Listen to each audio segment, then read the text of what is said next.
வணக்கம். நான் இப்போ ரொம்ப எனர்ஜெட்டிக்காக ரொம்ப ஹாப்பியாக இருக்கேன். எங்கே இருக்கேன்னு கேட்குறீங்களா? கண்டிப்பாக சொல்கிறேன், வெயிட் பண்ணுங்கள். விகடனோட ஆஃபீஸில் இருக்கேன். ஒண்டர்ஃபுல் இன்டர்வியூ ப்ரொடியூசர் இவர் இருக்கார் இல்லையா, அந்த சட்டையில் பாருங்க ஏதோ ஒரு பொம்மை போட்டிருக்கு, அவரே வந்து எடுத்திருக்காரு. சான்ஸே இல்லை. டாக்டர் ஆண்டா, நான் உங்களை ஒரு சர்ப்ரைஸோடய வைக்கிறேன். அப்போ தான் நீங்கள் விகடனில் போய் பார்ப்பீங்க. ஆஸ் எ டாக்டராக ப்ரெக்னென்சிக்கு அவங்க கொடுத்த இன்டர்வியூ, ஆஸ் எ டாக்டரை நானே சொல்கிறேன், அமேசிங். ஒவ்வொரு பெண்களுமே ஆண்களுமே இதை கண்டிப்பாக பார்க்கணும். கண்டிப்பாக இந்த மாதிரி இன்டர்வியூ பண்ண இந்த தம்பிக்கு ஒரு அப்ரிஷியேட், கண்டிப்பாக லைக்ஸ் கொடுங்க. விகடன் ப்ரொடியூசர் வால்கன் போடுங்க கண்டிப்பாக. ஸோ மேம்க்கு போடுங்க.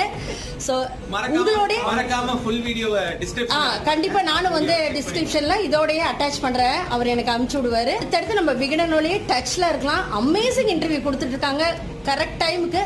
ஸோ நான் ஃபாலோவர் தான் இருந்தாலும் ஒரு சின்ன ப்ரொமோஷன். ஸோ எங்களுக்காகவும் அவங்களுக்காகவும் ஒரு நல்ல விஷயத்துக்காக.